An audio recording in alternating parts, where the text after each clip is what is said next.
humana. A gente vive, às vezes, né, sem uma roupa, sem um calçado, sem uma casa confortável como a gente gostaria, mas sem respirar, sem tomar água e sem comer, a gente não vive. E nós temos uma ancestralidade, se não de geração próximas, mas todos nós temos uma ancestralidade que remete ao campo, que remete ao meio rural, antepassados que foram agricultores. Então, isso, quando a gente toca nesse assunto, volta, né? Volta com força.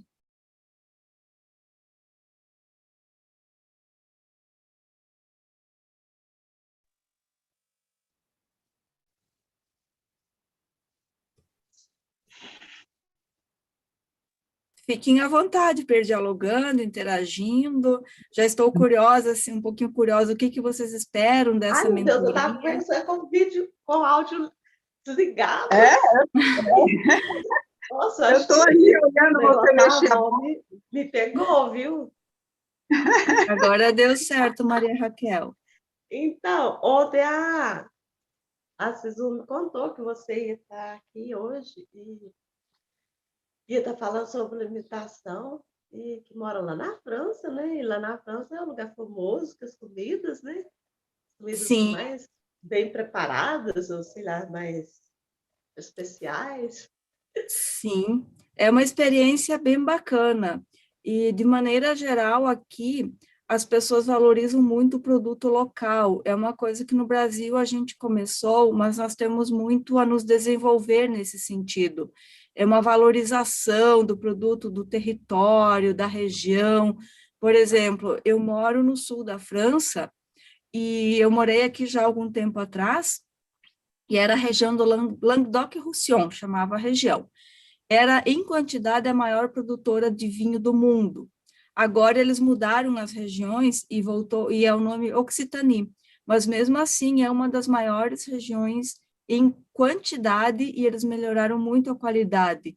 Então, eles têm o vinho como algo sagrado.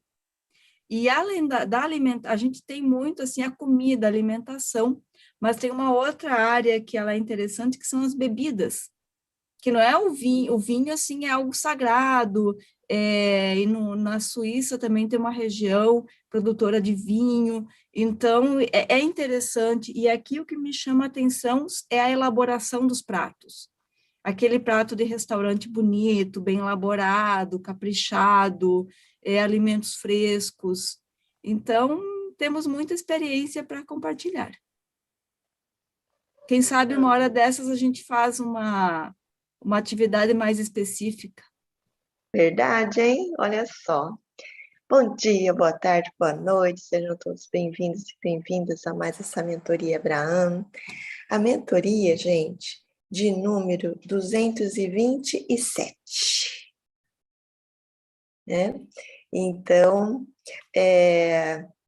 quem está aqui na sala Zoom, quem está no YouTube, vou pedir para ir já colocando aí o seu nome, cidade, estado, país, de onde está participando, que se você é aluno da Escola Real, que curso você faz, que turma você é, se você é do Clube das Constelações, e se você não é um aluno matriculado, você é da turma dos convidados, então você escreva aí que você é da turma dos convidados, tá? E aqui você pode realmente pertencer, por isso que a gente fala, pode colocar que você é da turma dos convidados, porque todo mundo tem um lugar aqui na Escola Real, tá? Quem tá no YouTube, tem aqui, ó, embaixo do vídeo, um gostei.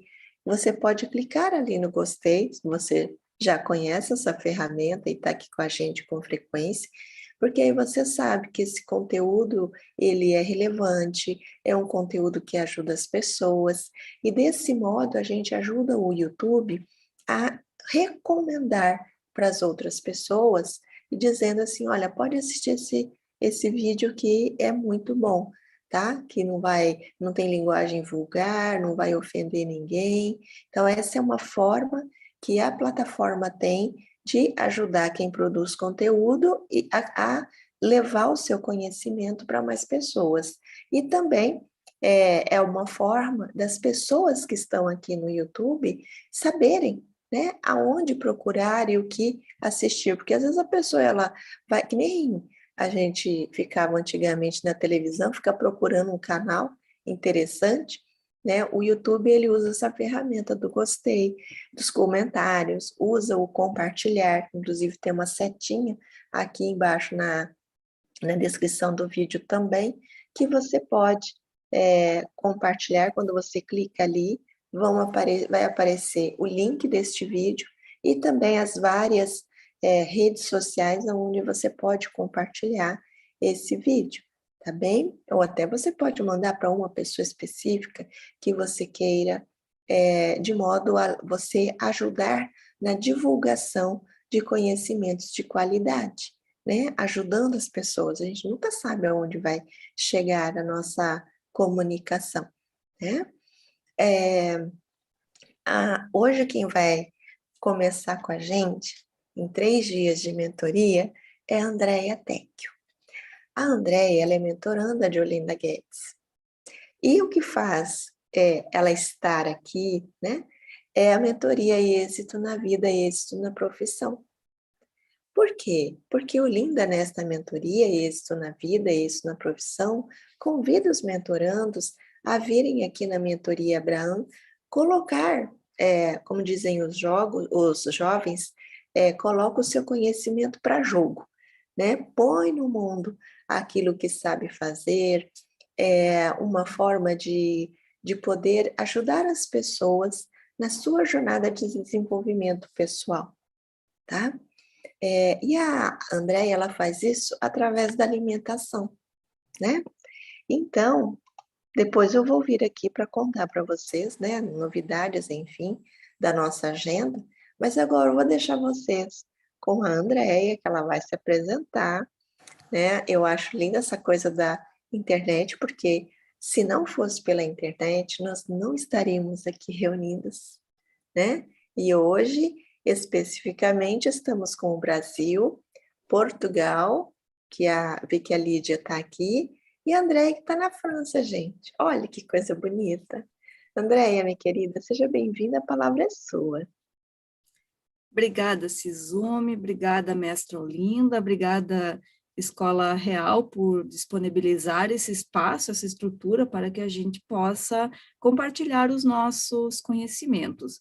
Agradeço todas as pessoas que estão aqui no Zoom, no YouTube, e as pessoas também que vão assistir depois essa nossa conversa. Então, eu sou Andréia Tecchio, filha de Silvino e Mercedes Tecchio, que são agricultores familiares. Estou na França hoje fazendo um pós-doutorado, mas sou lá da linha bonita Ceará Santa Catarina, onde que a minha família ainda reside, tem uma propriedade rural na qual eles produzem alimentos. Então, eu brinco que o Debastiano e a Caroline são meus irmãos, porque eu nasci primeiro, né? Eu vim a este mundo primeiro, sou tia também de Laura, Lucas e Lael, um trio bem interessante. Então, qual que é o meu vínculo com essa questão que eu trago aqui hoje, que é a alimentação? Comentávamos antes com algumas pessoas que a gente vive sem algumas coisas, alguns bens materiais na nossa vida, mas nós não vivemos sem respirar, sem tomar água e sem nos alimentarmos. Então, a alimentação, ela faz parte da sobrevivência vamos tratar hoje de pessoas, né? Então, do ser humano, mas todo ser vivo tem uma forma pela qual ele se alimenta, e nós, a principal, tem algumas outras questões que nós não vamos entrar nesse detalhamento, mas é ingerindo alimentos, no mínimo, o que é ideal, 3 vezes por dia, mas as recomendações dizem que o bom seria no mínimo 5 refeições por dia para a gente ter uma vida plena e uma vida saudável. Então, além de ter trabalhado na produção de alimentos, como agricultora mesmo, eu cursei agronomia na Universidade Federal de Santa Catarina, trabalhei em prefeitura, ONG e cooperativa, sempre prestando assistência técnica para a produção de alimentos orgânicos e agroecológicos, mas também ajudando os agricultores a se organizarem para colocar à disposição os alimentos para quem mora nos centros urbanos, que como a nossa sociedade está organizada hoje, quem mora, principalmente, mesmo em pequenos centros urbanos, e hoje em dia, mesmo quem mora na agricultura, em função das mudanças dos hábitos alimentares, adquire alimentos. Então, como que é, isso que me fascina estudar, é todo um sistema que está organizado que implica nos nossos hábitos alimentares, que às vezes determina o que a gente come, e o que a gente come determina a nossa saúde.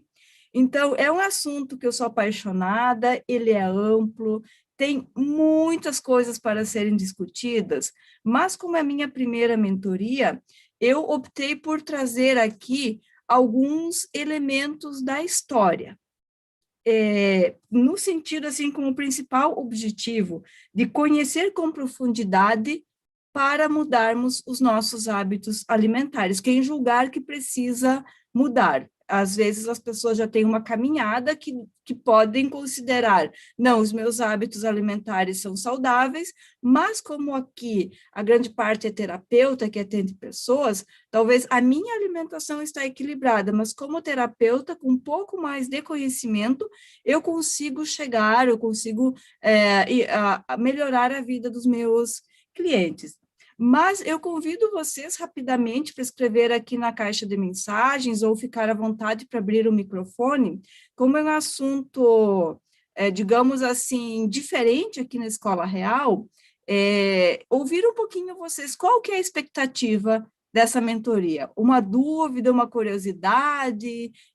Quem quiser compartilhar no YouTube também, se a Suzumi puder me passar, eu gostaria de ouvir um pouquinho vocês, ou qual que é o vínculo com a alimentação.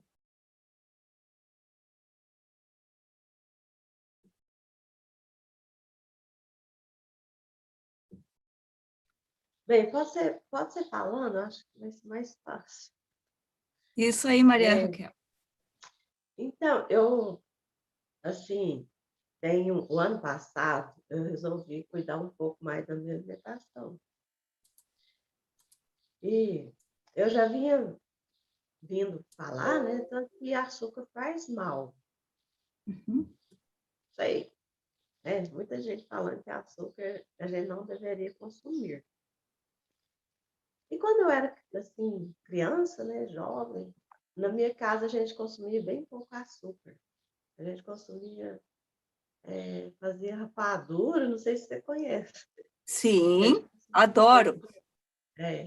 No sul também, no sul do Brasil também nós temos uma rapadura que é diferente de Minas Gerais e do Nordeste, mas assim, o jeito de fazer é o mesmo, muda um pouco os ingredientes, mas nós temos rapadura também. Então, a gente consumia bem pouco açúcar, esse que a gente compra, sabe? A gente consumia um pouco de fazer rapadura, assim, era bem pouquinho. E eu queria que você falasse um pouco sobre isso, o consumo fala assim que várias doenças, que açúcar alimenta tumor, essas coisas. Uhum. Aí eu fiquei muito tempo sem consumir nada de açúcar. O que eu notei? Minha pele ficou diferente. Vou tirar açúcar, glúten, basicamente isso, açúcar, glúten também. Leite, que também não faz bem, né? Eles falam assim que leite é um plástico que a gente não deveria estar consumindo. Eu tirei um pouco, mas acabei que eu consumi mais, porque eu gosto bastante de leite. Não gosto de leite caixinha, mas como eu tenho acesso a leite de vaca, né? Então, às vezes eu abusava um pouco de requeijão, essas coisas. Isso, Maria Raquel, na minha programação, amanhã a gente vai entrar um pouco mais detalhadamente nesse assunto. Aqui nós temos alguma questão de uma pessoa que ela é vegetariana, que é a Lídia Madeira, aos alimentos, tendo alergias alimentares. Uhum. Então, é isso. Como o tempo, vocês podem continuar escrevendo, ou também depois, no final, a gente abre mais para um bate-papo, fiquem totalmente à vontade. E também tem o meu Instagram, que foi compartilhado, quem quiser trocar alguma ideia, tiver uma dúvida, também fique à vontade para mandar um direct no Instagram, que a gente continua também a conversa, e talvez a gente não consiga abordar tudo nessa mentoria, mas eu já comentei com a Sizumi que daqui a um tempo eu me coloco à disposição para voltar aqui, mas eu vou procurar atender essas questões, então, que estão sendo colocadas. Como a ideia, um pouquinho, é trazer um conhecimento mais aprofundado, para a gente se motivar a mudar os hábitos, eu vou começar com o histórico da agricultura. Eu estou com um pouco de... Eu ensaiei antes aqui, mas eu acho que não deu certo, Sizumi, tá? Agora deu certo? Deu. Só coloca na apresentação, que aí fica ok. Isso. Então, assim, se nós pensarmos na história da humanidade, durante muito, muito tempo, as pessoas eram nômades. Mas, entre mais ou menos 12.000 e 10.000 anos antes de Cristo, os povos começaram o que a gente chama de se sedentarizar, ou seja, de fixar locais para residir. E o que fazia com que eles fossem nômades? A busca por alimentos. Então, quando acabava o alimento num local, eles migravam para outros em busca de caça, de vegetais, de animais, para se alimentar. E quem percebeu a agricultura e quem primeiro a desenvolveu, bem como a domesticação dos animais, foram as mulheres. Então, sempre que a gente fala de agricultura, quando a gente fala de técnicas de produção de alimentos, nós também estamos... Andréia, está travando. Oi? Voltou agora?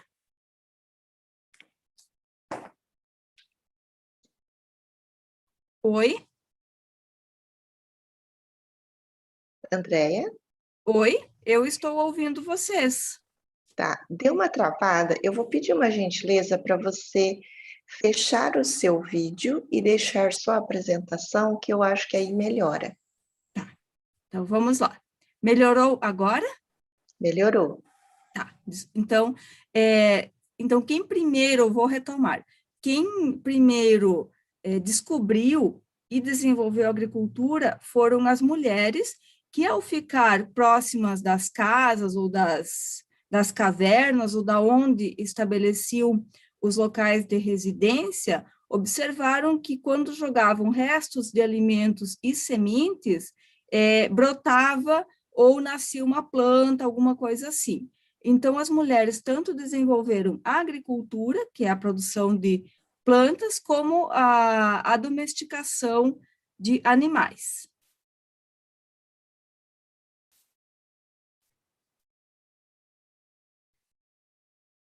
Hoje, eu trouxe para nós conversarmos um pouco mais detalhadamente o que nós temos com o nome de agricultura convencional.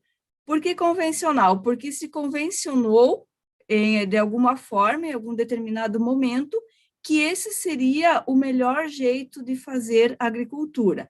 Claro que é uma longa discussão, é uma longa história, mas, assim, para encurtar um pouco, eu destaco o trabalho de um químico, o Justus von Liebig, que trouxe contribuições fantásticas para a química. Ele é alemão, que nasceu em 1813 e faleceu em 1873, e ele é o responsável pelo que na agricultura convencional, e que é largamente utilizado hoje, nós chamamos da adubação química baseada em NPK, que é nitrogênio, potássio e fósforo. Então, assim, a agricultura era feita de uma forma mais natural, e a partir desses conhecimentos, outros componentes passaram a ser utilizados para fazer agricultura. Aqui não é uma conversa de dizer o que é certo, o que é errado. Eu sempre trabalho no sentido de buscarmos uma alimentação mais natural possível, orgânica e agroecológica, mas do jeito que os sistemas agroalimentares foram se estruturando, hoje nós temos uma dependência muito grande desse jeito de fazer agricultura para nos alimentarmos. Isso não significa que com políticas públicas, ação dos consumidores, ação nossa enquanto pessoas da sociedade civil, a gente não possa mudar um pouco esse cenário e fortalecer um sistema de agricultura que esteja mais próximo de quem produz os alimentos, dos agricultores familiares, que são quem produzem de 70% a 80% da comida que chega até as nossas mesas. Mas esse é um conhecimento que a gente precisa ter, inclusive, para nos motivarmos a mudar os nossos hábitos alimentares. E tem uma outra questão que ela é muito interessante, que durante as guerras, especialmente durante a Primeira e a Segunda Guerra Mundial, muitas substâncias químicas foram desenvolvidas para os combates, como explosivos, que hoje, à base de nitrato, que hoje a indústria que primeiro produziu para a guerra, hoje produz para a agricultura, e que é uma fonte de nitrogênio para as plantas. Então, o que se tem como nome técnico de agrotóxico, mas que eu utilizo o nome veneno mesmo, porque tem aquela caveirinha nas embalagens, então diz que é um veneno, porque mata, foram essas grandes multinacionais durante as guerras. E esse sistema todo de fazer agricultura, ele foi intitulado como Revolução Verde. E esse é um outro assunto, mas sempre essas tecnologias, elas vêm com o discurso de que é preciso alimentar as pessoas no mundo. Então, faz mais de um século que as grandes empresas falam isso, mas se nós olharmos os dados hoje, tem muitas pessoas passando fome e tem uma sobra de alimentos. Se nós dividir o número de pessoas que tem no mundo pelos quilos de alimentos produzidos, a gente não teria fome. Então, a questão não é de produção, e sim de distribuição e de acesso a esses medicamentos, aos alimentos. Está demorando um pouquinho aqui para carregar. Mas, assim, então, enquanto carrega, a outra questão que eu queria comentar rapidamente é que a principal mudança nesse jeito de fazer agricultura é que antes ela era baseada tendo o sol como uma fonte de energia, e hoje nós dependemos bastante do petróleo como fonte de energia, seja para a produção de fertilizantes ou do combustível, tanto para mover as máquinas que fazem o plantio, a colheita, que passam os agrotóxicos, que distribuem os adubos, como nós dependemos muito do petróleo para distribuir esses alimentos. Eu comentei no início que a minha família ainda mora lá em Ceará, Santa Catarina, numa comunidade rural, e no município tem uma grande empresa que produz um abate de suínos e de aves, e as aves são vendidas para a Rússia, para o Oriente Médio.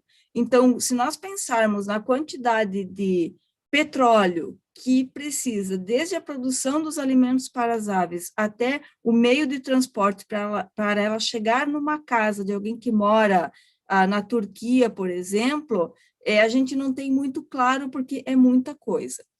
E é todo um pacote que foi utilizado para fazer agricultura, que no Brasil ele foi intensificado em 1940, que aí implicou, além da venda dos fertilizantes, dos agrotóxicos, das sementes, o crédito, que os bancos passaram a financiar, e todo um aparato, um esquema de assistência técnica pública e privada para que a gente chegasse hoje a essa forma de fazer agricultura. Também, como eu comentei dos animais, nesse período foi muito importante, porque até então os animais eram criados preferencialmente ou prioritariamente soltos. E, a partir desse período, eles começaram a ser confinados e a serem colocados em galpões. Então, aqui eu trago uma foto de uma produção convencional de frangos, que é o que chega na mesa boa parte das pessoas do mundo todo, e a carne, que antes ela era um pouco mais escassa, passou a ser produzida com mais facilidade. Tem a questão de que ela passou a ser acessível para um número maior de pessoas, acompanha aqui a melhoria na estrutura de resfriamento, de frigoríficos, de geladeira, de chegada de energia elétrica, mas a questão é essa. Até hoje, se nós formos pensar, nós temos toda uma logística montada para que a carne chegue com facilidade nos supermercados e nas mesas dos consumidores. E essa parte mais de apresentação, para depois a gente continuar o diálogo, eu encerro com essa frase da Vandana Shiva, que ela é física, filósofa, indiana e militante das causas ambientais no mundo, que ainda estamos comendo as sobras de guerra. Deixa eu voltar aqui, então, vou ligar aqui a câmera. Então, quando que nós comemos as sobras de guerra? Nós sabemos que o 2,4-D, que é o famoso agente laranja, ele foi utilizado pelos Estados Unidos para dissecar as florestas na Guerra do Vietnã, porque os vietnamitas se escondiam na floresta, que era a grande arma de defesa deles. Então, os Estados Unidos utilizaram vários dissecantes, e um deles, o mais forte, foi o 2,4-D, que é uma mistura de 2 secantes, e tem uma pesquisa feita há menos de 10 anos, que provou que ainda nos sedimentos de rios, esse 2,4-D está presente no Vietnã. Então, também é uma outra discussão, mas os agrotóxicos utilizados, eles não desaparecem imediatamente, eles ficam na água e nos solos, e nós não temos muitas pesquisas que... Não tem, assim, muitas pesquisas que nos dizem até quanto tempo eles ficam. E se tem alguém aqui que é da área da química, eu não sou muito, digamos assim, não tenho muitos conhecimentos aprofundados em química, mas tem uma outra questão, que esses elementos na natureza, eles se combinam e formam outras substâncias. Aí é um emaranhado que a gente também não tem pesquisas que nos digam sobre essas questões. E um outro momento que a gente come provavelmente todos os dias resto de guerra são os alimentos produzidos nesse sistema mais convencional, que recebem o nitrogênio como fertilizante. E o nitrogênio é feito a partir de nitratos, que foram utilizados na Primeira Guerra, mas principalmente na Segunda Guerra Mundial, como explosivos. E só para ter uma ideia assim, do quanto perigosos eles são, acho que está bem recente nas nossas memórias o acidente que aconteceu em Beirute há pouco tempo, que um depósito de nitrato explodiu, e no mínimo 100 pessoas morreram e entre 4 e 5 mil ficaram feridos, porque ele é explosivo, ele não é inflamável, mas o nitrato é explosivo. Então, assim, trazer um pouco essas informações de maneira breve, mas contundentes, para a gente, assim, pensar um pouco no nosso dia a dia. Então, o que a história da agricultura que foi desenvolvida pelas mulheres, que passou por transformações profundas mais recentemente, tem a ver conosco, com quem está atuando mais na linha de frente das terapias, mas conosco enquanto pessoas. E eu vi vários comentários aqui das pessoas que estão optando por dietas veganas e vegetarianas, e isso é uma discussão bem acalorada, tanto na mídia como nos grupos de conversa. Então, nós poderíamos depois pensar numa mentoria para detalhar mais, mas no último dia, na segunda-feira, eu vou trazer alguns elementos para aprofundar um pouco essas questões que foram colocadas aqui. Então, assim, para abrir o debate com vocês, e quem não se sentir à vontade ou não quiser se manifestar hoje, para a gente refletir como uma tarefa de casa, da onde vêm os principais alimentos que nós consumimos. Alguém já se perguntou quantos tipos de alimentos nós consumimos por dia? Aí alguém pode dizer, eu consumo bastante, mas aí se a gente fizer uma lista, a gente come, por exemplo, bolacha, pão e um bolo. 3 tipos de alimento.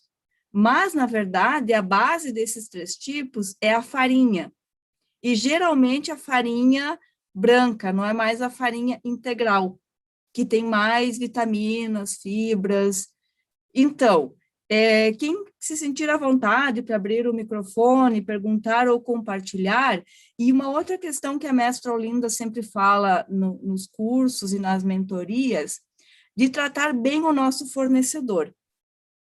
Quem fornece, que a maioria é terapeuta atuante, quem fornece os serviços, quem fornece a internet, quem fornece outros serviços. Mas nós conhecemos quem fornece o nosso alimento? Quem mora nas grandes cidades, nas grandes capitais, ou mesmo quem mora nos pequenos municípios.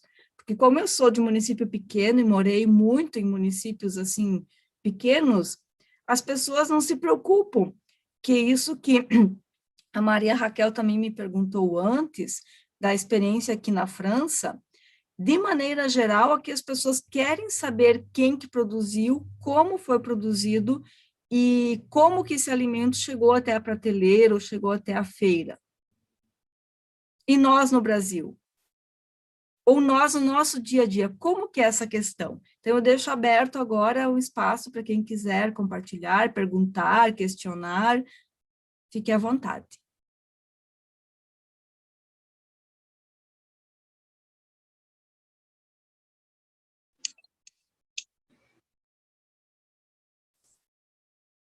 Vitória. Oi, Andréia, eu peguei já pela metade, que eu não consegui chegar a tempo, mas assim, é um assunto que me interessa bastante. E eu, estou vegetariana há algum tempo. No momento, precisei voltar, porque eu estou com uma anemia muito braba. Sim. E, assim, o que eu vejo? A gente vive na mão de 2 grandes indústrias, a alimentícia que adoece e a farmacêutica para curar. Ainda Vitória, tem a terceira do plano de saúde.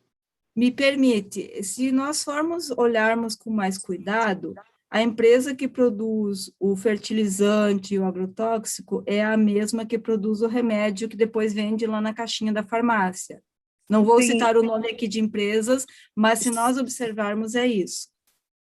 Eu vou falar uma coisa, tá tudo na mão do Dupont.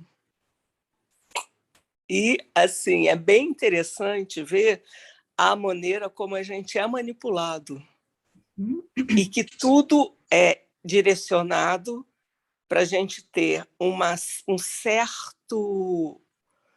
achar que tem um livre-arbítrio, mas, na verdade, não tem. Exatamente. Ou seja, tudo que é planejado em Bilderberg, você já leu alguma coisa sobre isso? Não. Então, leia. É de Maria Cristina. Depois, se você quiser, eu te mando o nome.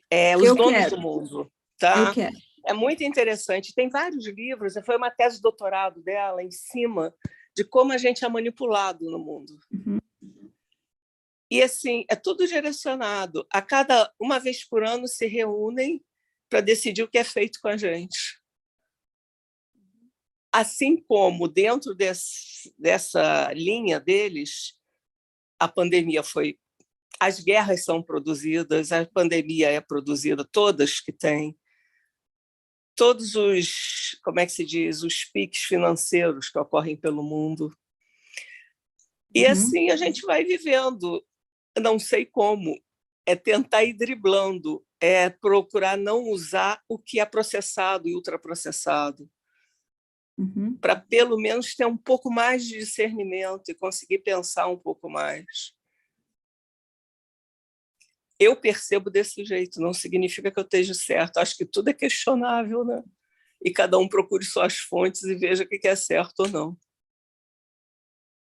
Assim, a ideia de trazer esses assuntos aqui, até de uma forma um pouco contundente, resto de guerra, a gente come resto de guerra, é uma provocação pesada, assim, mas no sentido de, ops, temos que nos dar conta como essa questão que a Vitória está nos trazendo. Mas, no decorrer dessa mentoria, dos 3 dias, à luz da minha experiência, a ideia é indicar alguns caminhos, dentro de um desafio gigantesco, porque nós temos pessoas aqui na sala que, pelo que, se não me falha a memória, tem de vários locais, e nem sempre a gente tem uma estrutura facilitada de acesso, que implica em transporte para ir para a feira, em ter uma feira, mas, assim, existem ações no mundo todo que nos proporcionam um acesso ao alimento mais saudável. E isso que a Vitória fala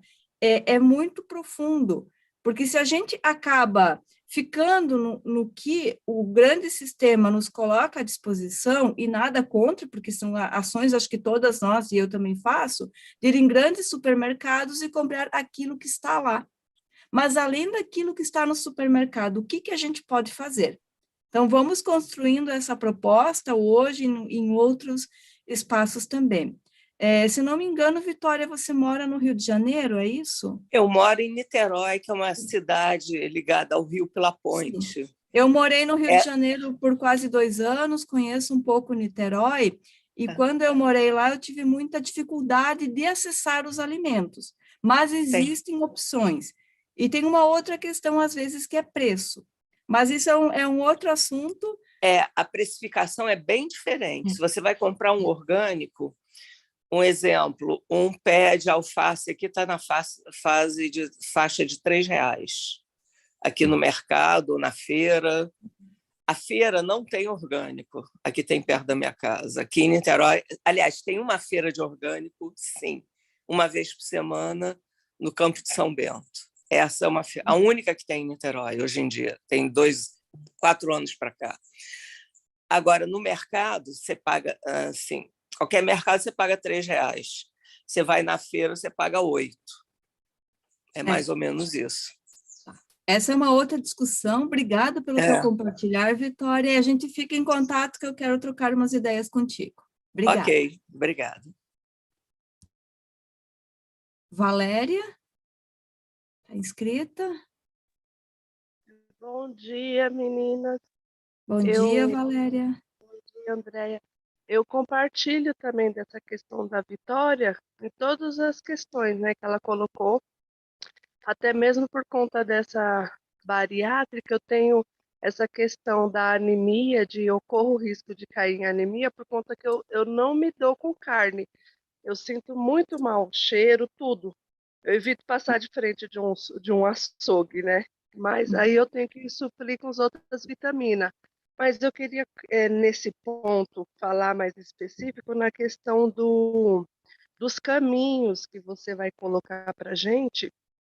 Eu tenho uma pergunta que é assim, essa questão da gente encontrar mais dificuldade, mas a gente acessa uma feira uma vez por semana, que nem aqui, porque eu moro em São Paulo, capital, tem lá na Água Branca, no parque, né? É longe, mas eu pensei assim, eu vou, aí eu posso pegar os produtos e frutas, eu posso congelar. Eu queria saber essa questão de congelar, perde os nutrientes, assim, é mais uma questão, assim, energético, ou é nutricional também, porque, assim, a gente congela e tem a questão que vai perdendo os nutrientes, né? A gente não vai ter tanta vitamina quando a gente congela esse alimento, né?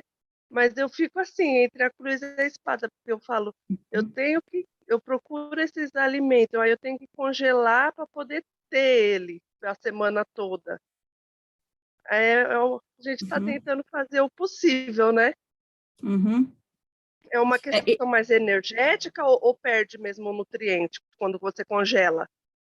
Essa questão eu vou te trazer mais específica no terceiro dia da mentoria, e também você tem o meu contato pelo Instagram. Se eu não conseguir trazer a contento, a gente continua as conversas no direct ali do Instagram. É uma questão, assim, bastante delicada, e nos municípios mais pequenos, eu acho que é mais fácil de implementarmos as estratégias. Nos municípios maiores, como São Paulo, que eu nunca morei lá, mas eu conheço, assim, já fui para São Paulo várias vezes, como eu morei no Rio de Janeiro também, que são cidades gigantes, é uma loucura se você pensar 11, 12, 20 milhões de pessoas morando aglomeradas. Então, e é assim, numa cidade, num município pequeno, você bate na porta do gabinete do prefeito e cobra dele ações.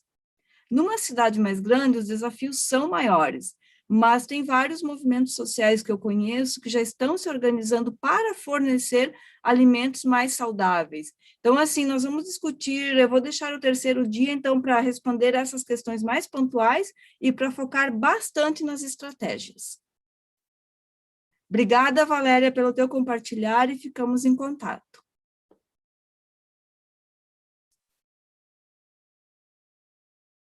Temos um depoimento aqui, a Lídia Madeira, desculpa, que comentou que eliminou a farinha de trigo, que está comprando outras farinhas agora, só que também aqui a gente tem os desafios. Mas nessa questão como um todo, o que os agricultores produzem? Um pouco que o mercado determina, mas o mercado também é um consumidor, mas também o que nós, como consumidores, pedimos. Então, o que a gente pede para os agricultores produzirem? E aqui a gente vai se desafiar um pouquinho. Acho que o papel nosso também, como aqui na mentoria, bom, e eu como cidadã, eu converso com os proprietários dos mercados, os gerentes onde eu compro, e digo, olha, eu gostaria de comprar aqui no teu estabelecimento tal produto, porque as feiras, elas não acontecem todo dia ainda. Mas nós, como cidadãos, eu não conheço a estrutura, mas São Paulo e Rio deve ter alguma secretaria que trate do abastecimento, secretaria municipal. Daqui a pouco, a gente vai ter que organizar entre familiares e amigos e reivindicar que essa secretaria promova ações para fazer com que os alimentos saudáveis cheguem às grandes cidades. Eu quero aqui no meu bairro. Eu sou cidadã de São Paulo, do Rio, pago meus impostos aqui, e eu peço uma política pública nesse sentido. A Vitória se inscreveu novamente. Existe uma coisa que já está acontecendo aqui em Niterói, no Rio também, pequenos produtores, pessoas que estão trazendo, assim, tipo, tem o sítio do meu tio, eles fornecem orgânico, então você entra em contato com eles, aí eles têm uma lista, lógico que em função do que eles têm, não é o que a gente quer, é o que tem. Tá? Mas existe já isso, já tem vários movimentos nesse sentido. Então, é entrar em contato com um, em vez de ir no mercado, depender deles para ter a feirinha também, é uma outra opção. É que comer é um ato político, e não entendo o político como partidário, por favor, mas o ato político de comer ao comprar a comida, a gente fortalece alguém. A gente pode fortalecer o movimento social do campo, pode fortalecer um grupo de agricultores que se organiza e coloca à disposição os alimentos nos centros urbanos. Quem mora em municípios que tem parente que mora no meio rural, a gente pode comprar dos parentes que vão para a cidade resolver negócios. Quem é mais do meio rural sabe como que isso funciona. Então, tio, tia, primo, você vem para o banco, traz alguma coisa para mim. Então, assim, ao comprar a comida, a gente vai num restaurante de uma grande rede ou a gente vai num restaurante da minha amiga, da minha colega, que abriu um restaurante pequeno.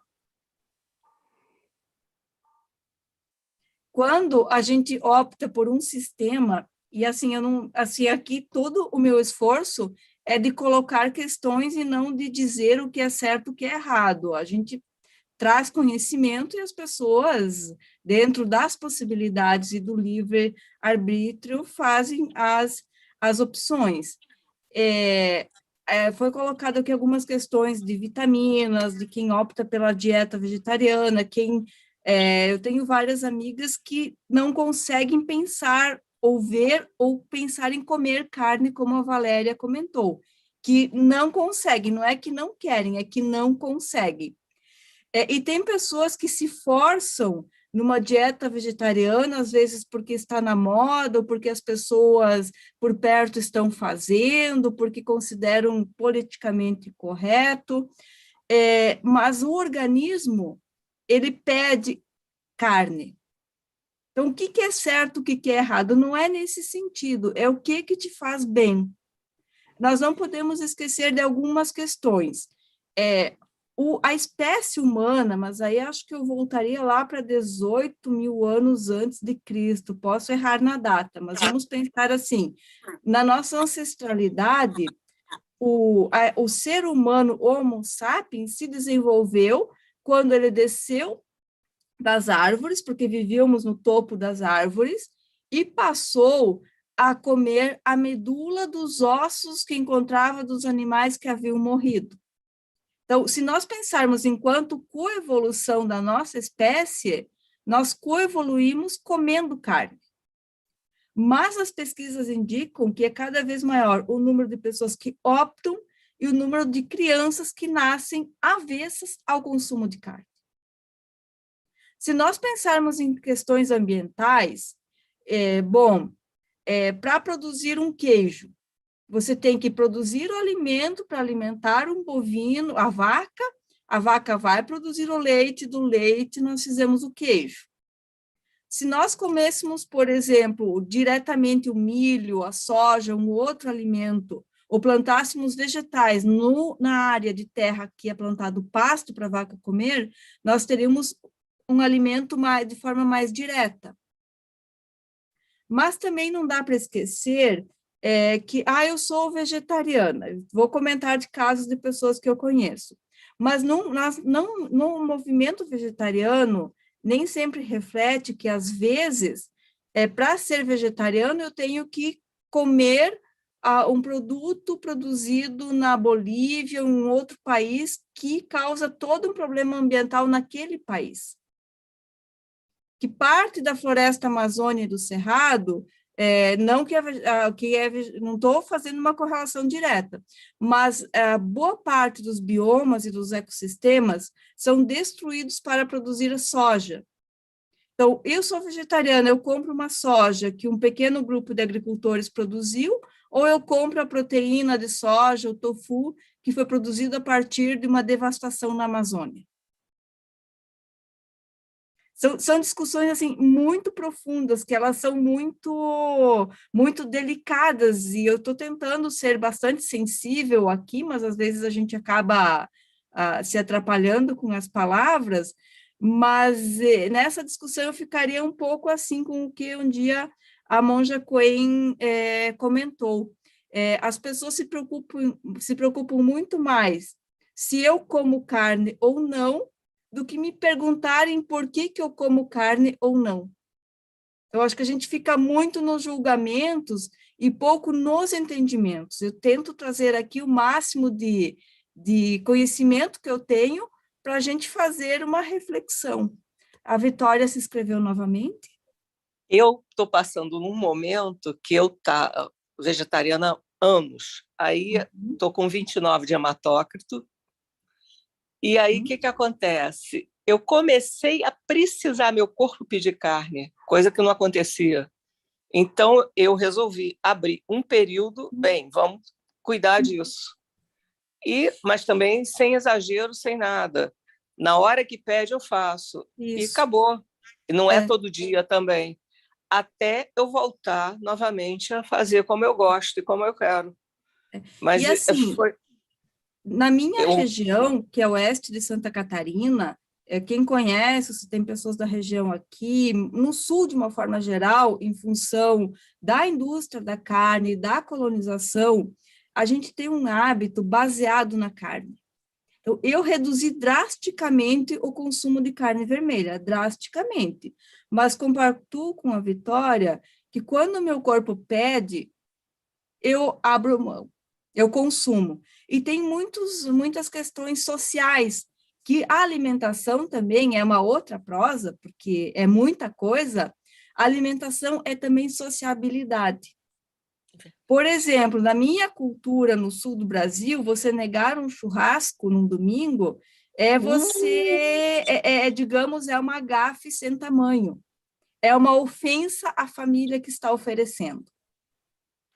Uma outra questão bem interessante, isso que a Maria Raquel comentou dos hábitos alimentares aqui da França, à luz da experiência que eu estou vivendo, no Brasil a gente tem o jeitinho brasileiro para tudo, para o bem e para o mal, não é só para o mal, para o bem também no Brasil a gente às vezes dá um jeitinho.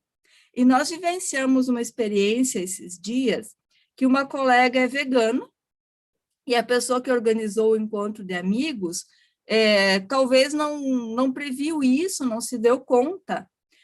Não é vegetariana, é vegana, então com mais restrições ainda, e não é com mais restrições, com menos oferta ainda de restaurantes.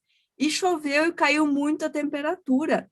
E nós ficamos mais de uma hora caminhando e procurando um restaurante que tivesse comida vegana, porque nós não queríamos, e ela disse, não, eu vou sozinha, não tem problema, mas se você está num grupo, você não vai aceitar que uma pessoa vá sozinha e a gente fique num restaurante e uma pessoa vá no outro. Mas, então, ela interfere na sociabilidade. E uma outra questão que eu vi alguns comentários aqui também é na oferta de alimentos. Então, tem todo um campo que nós precisamos de serviços. Por exemplo, para quem é intolerância a glúten, eu tenho uma certa intolerância, não é a todo tipo de lactose, mas eu não posso comer o que tem leite condensado e creme de leite. Queijo, tudo bem, não tem problema nenhum.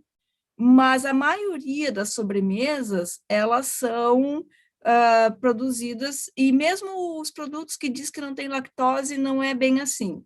Eles causam menos danos, mas não é bem assim. Então, eu já passei por vários constrangimentos, principalmente em festinha de criança, que no sul, acho que nas outras regiões do Brasil deve ter especificidades, mas é o bolo recheado e o brigadeiro. Tudo com creme de leite e leite condensado. Aí fica lá chata, dizendo, não, eu não quero, eu não posso, mas para a pessoa que faz, que convida, que serve, você não está gostando do que ela preparou para você. Então, para a gente refletir também como essa questão da alimentação interfere na sociabilidade. A Vitória, acho que se inscreveu É o novamente. seguinte, não é a lactose, depois, uma caseína. coisa até para você depois ver, Ótimo. e pode ser até um tema de você falar também, é a caseína. A caseína é feita, é a proteína do leite para um bezerro de 70 quilos. Isso. E uma criança e um adulto tem, em média, até menos do que isso, ou mais, mas ela é para isso. Então, para digerir, não tem, vai ocasionar desbiose intestinal, uma série de coisas. Uhum. Enfim, é outro assunto longo. Bacana, Vitória. Obrigada por esse teu compartilhar. Rosenilda? A Rosenilda é de Pitanga. Eu trabalhei na Unicentro, que é a Universidade Estadual do Oeste do Paraná. Desculpa se me atrapalhei no nome. E fiz algumas ações em Pitanga lá, Rosenilda. Ai, que legal. A Unicentro aqui está quase fechando, infelizmente. Então, bom dia. É muito interessante, Andréia. Eu lembrei-me de um caso que eu atendi ontem, dessa questão de alimentos. Veja só, eu atendi uma mãe, e essa questão da cultura, né? Que a gente tem que comer isso, aquilo. E a mãe super preocupada com uma criança de 3 anos, que ela se recusa a comer feijão e arroz. E aí a mãe falava assim, meu filho não come nada, ele não come nada, eu estou muito preocupada que ele adoeça. Aí eu comecei a questionar ela, falei, tá, você já observou quais os alimentos que ele gosta de comer? Aí ela falou assim, ele gosta de comer frutas, ele gosta de comer ovos, ele gosta de comer pepino, tomate, e aí ela foi trazendo uma lista, né? Eu falei, e quem disse para você que ele tem que comer arroz e feijão? Mas o feijão tem ferro, então ele tem que comer. Então, era uma tortura para essa criança, ela forçava ele toda vez, né, da refeição, ter que comer algumas colheradas de arroz com feijão para que ele não adoecesse. E aí, né, eu fui conversando com ela e tal, para ela entender que a criança come sim, né? E por que, qual o motivo que ela não oferecia, então, os alimentos que a criança gosta de comer, enfim, né? Aí, no final, ela percebeu que ela estava exagerando e que é uma cultura mesmo. Então, é muito importante, e como você falou, assim, o quanto que a gente, quanto profissional, pega situações assim também, né? E o quanto esse conhecimento é importante, e essa questão da cultura mesmo, que você falou aqui do sul, da carne, enfim, né? Tantas situações, né? É esse partilhar que eu queria Obrigada, fazer. Rosinilda, por ter trazido isso. Eu tenho os meus sobrinhos e as amigas que têm filhos, e a alimentação de criança é algo muito delicado, porque você quase não tem opção de alimentação saudável. Então, está aqui um outro campo, um outro serviço que falta gente especializada para dar conta. E como eu comentei antes, acho que a grande maioria aqui ou faz terapia ou é terapeuta, e na constelação familiar que eu participei como participante mesmo, muitas questões remetem à ancestralidade relacionada à alimentação. Claro que tem toda a interferência cultural, quem lê, quem gosta de algumas outras áreas do desenvolvimento pessoal, tem as crianças índigo, cristal, acho que agora tem uma outra denominação que eu li, mas eu não me lembro muito bem o nome, são crianças diamantes. Mas tem uma outra coisa ainda que eu não anotei, daí quando eu não anoto, eu tenho mais dificuldade de lembrar depois, que são crianças que já nascem com outra demanda. Quem acompanha a criança, ela já nasce, parece que ela já nasce sabendo mexer em celular, e a gente ainda se atrapalha aqui, né?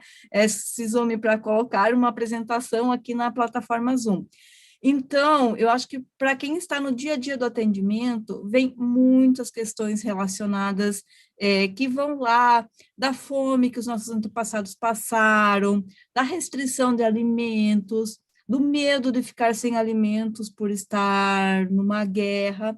Então, acho que esse conhecimento que eu partilho com vocês hoje, com muita honra e muita alegria, como diz uma amiga minha, é uma honra e uma alegria estar aqui com vocês, porque, como terapeutas, vocês, tendo uma noção, uma ideia de o que dizer, como orientar, de conhecer uma nutricionista, que aí, às vezes acalma os pais também, com uma orientação assim mais delicada, olha, tem tal pessoa que produz orgânicos, você pode buscar em tal feira, porque nós vamos tratar no terceiro dia, mas já vou dar um spoiler, como é, digamos, a linguagem moderna agora, que os alimentos orgânicos, eles têm muito mais nutrientes, principalmente um deles que é raro, que é o lítio, e que ele é importante para evitar as depressões. Então, quando tem experimentos científicos, eu vou trazer 2, tem muitos, mas eu vou trazer 2, um dos Estados Unidos e um feito na região oeste de Santa Catarina, que prova que os alimentos orgânicos têm mais nutrientes. Mas agora a Jacira Carvalho, querida, pediu, se inscreveu. Bom dia, Jacira. Bom dia, bom dia. Eu gostaria de falar também a respeito da B12, porque a gente deixa de comer carne, mas passa a tomar injeções. né, de B12. Eu tive um problema sério, porque aí você quer ser vegetariana e faltam algumas informações. Eu tive problema de lesão de nervos nos pés, por conta de uma B12 extremamente baixa. Eu tive uma dengue, estava com a B12 baixa, e aí a gente nem sabe, o próprio médico me disse assim, olha, essas doenças, nem nós sabemos muito sobre elas, né? E a B12 é muito importante saber que tem que repor. Agora, você tem esse paradoxo, você sai da carne e cai numa injeção. Obrigada pelo compartilhar. Jacira, a gente vai voltar um pouco mais nessas questões mais específicas, porque elas são importantes, e a gente vê ainda quanto estudo falta e quanto conhecimento e quanto as universidades precisam ainda ter condição e estrutura de nos produzir conhecimentos, porque talvez ainda a gente não saiba quais alimentos ou uma combinação de alimentos que podem substituir a B12 da carne. Então, eu vou pesquisar, porque como eu não sou nutricionista, nessas questões mais delicadas eu preciso de um pouco mais de estudo para trazer as questões gerais, mas não vou substituir um trabalho de uma nutricionista, mas para pelo menos dar umas pistas, mas eu vejo quanta coisa que falta a gente pesquisar. Isso, porque talvez nós já... Só se sabe que encontra B12 na carne vermelha, nem as carnes...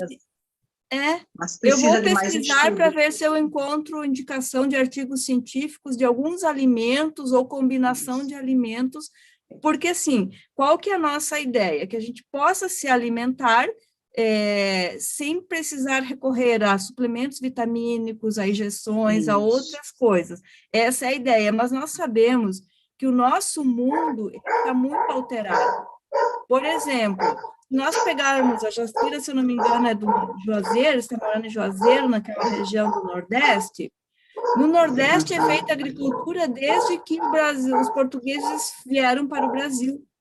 Então, tem solos que estão sendo cultivados há mais de, 500 anos. E sem ter uma reposição, ou sem deixar a terra descansar, sem deixar a natureza se refazer.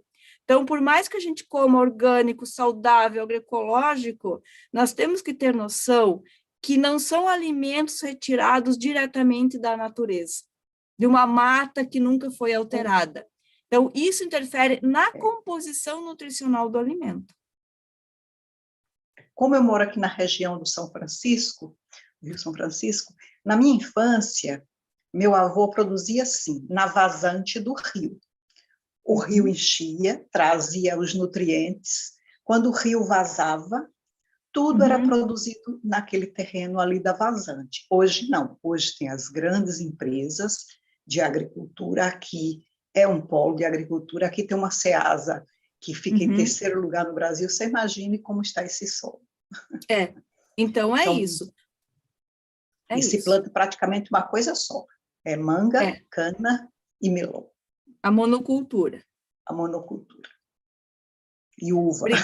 Obrigada, Jacira, é sempre bom te ouvir. Alguém falou da Aura Pronobis, eu acho que é interessante, eu tenho que resgatar bem a historinha, mas é algo assim, que as pessoas iam para a missa, que demorava 3, 4 horas, e ficaram com fome, e descobriram que comendo aquela folha daquela planta, né, que em latim é orai por nós, dava uma aliviada na fome. E quem puder consumir, mas tem que tomar cuidado que não pode ser em excesso, né, por causa do ferro. Então, nenhum alimento, por melhor que ele seja, ele deve ser consumido em excesso. Tudo é o equilíbrio. Para as pessoas que têm uma dieta mais vegetariana, o equilíbrio, de vez em quando, às vezes, comer um pouco de carne. Não é errado, eu vou me culpar porque hoje eu comi um pedacinho de carne. Acho que a gente tem que buscar sempre o equilíbrio. E sem contar que a Aura Pronobis é uma planta linda. Eu, infelizmente, pessoalmente, ainda não vi a florada dela, só vejo em fotos. Tenho na casa da minha mãe plantado alguns pés, espero um dia poder ver. E também uma dica é conseguir alguma muda e produzir mesmo em apartamento. Quem tem um apartamento, tem um cantinho, alguma coisa assim, é uma das plantas que você pode ter na casa para tirar 2, 3, 4 folhas por dia, colocar no suco, na salada. Quem tem o hábito de consumir carne, pode picar e colocar no tempero de carne. Então, assim, ou comer in natura mesmo. Então, a Ora Pro Nobis é uma planta que quem puder tenha ela mesmo num apartamento pequeno. Pessoas amadas, eu acho que já passamos um pouquinho do horário aqui, mas eu fico à disposição se tem mais alguma pergunta. Caso contrário, amanhã, às 7h30 do Brasil, 12h30 daqui, a gente se encontra novamente para continuar essa conversa.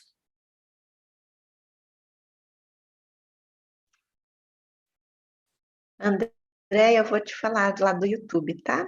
Certo. A Maria Angélica, mais cedo, né? Ela Sim. disse que ela é de Fortaleza, Ceará. Sim. Ela disse que a alimentação saudável é necessária para uma boa saúde. Infelizmente, os pacotes tomaram conta da vida do homem contemporâneo. Viver bem é comer bem. A Maria Inês Mello, Só um ela pouquinho. Que diga. lindo, Maria Angélica. Muito obrigada. Muito lindo. E a Maria Inês Mello, ela disse que ela gostaria de se tornar vegetariana. Uhum. E agora, mais para o final, a Maria Angélica disse muita gratidão por trazer tantas reflexões para a nossa saúde. Legal, anotei aqui mais essas questões. E é isso, gente. Eu acho que a mestra Olinda sempre nos motiva e nos instiga a sermos autorais, e na nossa alimentação a gente vai ter que ser autoral na construção e na busca de alternativas, porque às vezes a parte emocional está tratada, está constelada, está em equilíbrio, mas a gente está refém de uma alimentação, e aí a gente fica, às vezes, buscando uma causa psicológica e a causa é física. Não é psicológica, mas que afeta o psicológico. Então, o equilíbrio é a gente ter uma boa alimentação, sim. Uma alimentação saudável, eu considero fundamental para que a gente tenha uma vida plena, uma vida digna, uma vida feliz. E eu esqueci de comentar lá no início que parte do conteúdo que eu trouxe hoje, eu ajudei, enquanto engenheira agrônoma, o movimento de mulheres camponesas, que é do Brasil, mas especificamente lá de Santa Catarina, a construir um caderno para que as mulheres agricultoras pudessem entender o jeito de fazer agricultura e se motivar a fazer um pouco diferente. Então, o meu objetivo é de trazer reflexões, não respostas concretas, algumas sim, outras a gente responde com mais uma provocação às questões que vão chegando. Novamente estou à disposição via Instagram, WhatsApp, para a gente continuar a construindo, e é um pouco isso. Gratidão, foi muito bom estar aqui, muito obrigada. Bom sábado. Gratidão, Andréia. Duas coisas aqui. A Yara, né?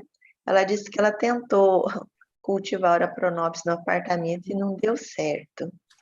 Acho que é uma oportunidade da gente também fazer pesquisa, né? Uhum. Se tem alguma coisa específica que precisa ser feita, enfim. Andréia, isso que você trouxe, achei interessante, porque até a Maria Célia, né? Acho que foi a Maria Célia que escreveu que eu me perdi aqui nos comentários, mas enfim, que de repente que ela se sente assim um tanto quanto assim, puxa, não fui atrás desse conhecimento antes, Uhum. né? Então assim, tô devendo para mim. Então, que está sendo motivadora a sua mentoria. E eu, pelo que você disse, como você vai trazer algumas possibilidades de estratégias no terceiro dia, Uhum. uma das coisas que eu acredito que aconteça, que até a Rosenilda trouxe também, é essa questão da alimentação infantil. Porque é na infância que a gente cria os hábitos, que a gente aprende, que é o momento que a gente experimenta. As crianças, elas são muito abertas a experimentar as coisas. E só trazer um exemplo de uma situação, que assim, o desafio que é também para as pessoas que têm uma alimentação saudável, trazer isso para as crianças. Por quê? Olha que coisa interessante. Eu assisti um trechinho, um corte de um podcast, aonde eram entre 3 mulheres, duas delas são atletas de alta performance. Então, elas têm uma alimentação, elas e os maridos. E a outra é uma nutricionista, que o marido dela, ele é médico, mas também, né, e eles são na área de fisiculturismo. E aí, o que uma das mães falou? Que ela põe na lancheira do filho lanche saudável. O que o filho faz na escola? Troca com o coleguinha. E o que ele troca? Ele troca pelo quê? Pela bolacha, pelo suco industrializado. Eu falei, gente, olha que interessante, uma oportunidade da gente poder ver, uma reflexão também, né? Porque do mesmo modo como tem essa coisa da cultura que a Rosinilda trouxe, puxa, uma mãe preocupada porque o filho não come arroz e feijão, mas ele come as outras coisas, frutas, verduras, legumes, enfim, e a outra que aí oferece só o saudável, né? Mas aí a criança, ela não tem esse filtro de saber o que sim, o que não. E aí, para ela, fala assim, meu Deus, meu filho está comendo alimento ultraprocessado e não sei o quê, como é que eu faço agora? E aí a nutricionista... Oi. Bem rapidamente, 3 insights, rapidamente aqui, não é aprofundado, é raso, é rápido aqui. Primeiro, tem questões que nós decidimos, tem outras que a sociedade decide. Eu não sei desse caso específico, mas eu já assisti muitos casos que os pais são muito rigorosos em casa. Nada pode, não pode chocolate, não pode isso, nada pode. Aí, quando a criança tem oportunidade, o que ela faz? Vai lá e troca. E na inocência da criança também. Para ela trocar é um comércio, é um negócio, é uma conquista, eu consegui trocar. E uma outra questão é que, por mais que as famílias possam fazer tudo certo, dentro do que é, digamos, conhecido até hoje sobre alimentação saudável, tem questões que quem é constelador ou que está em outras terapias integrativas sabe que o ser humano nasce e traz a sua epigenética. Então, que não é com 2, 3 anos junto de pais que pensam de um jeito que vai direcionar o 100% da vida. E tem muito, assim, aquela questão da culpa. Eu acho que, ai, meu Deus, o meu filho está comendo não sei o quê. As mães e os pais entram em pânico. E, de novo, o equilíbrio, gente, o bom senso. Desculpa, mas me veio esses insights agora para não deixar essa questão totalmente aberta. Mas que ótimo, né? Que ótimo, isso mesmo. Então, gente, quero agradecer a vocês, né, por estarem aqui. Amanhã a gente volta, tá? Quem quiser estar aqui na Mentoria Abraão, na Sala Zoom, o que você faz? Envia direct no Instagram da Olinda Guedes. Pede que ali a Olinda envia para você o link para estar aqui na Mentoria Abraão, no grupo do WhatsApp da Mentoria Abraão, que somente nesse grupo é que a gente envia o link da Sala Zoom, tá bom? Andréia volta amanhã, né? Aqui na Sala Zoom, dentro da Mentoria Abraão, no link no YouTube, no canal Olinda Guedes Mentoria Real, tá bom? Então, sejamos anjos, sejamos bênção na vida das pessoas, a começar da gente mesmo. Obrigada.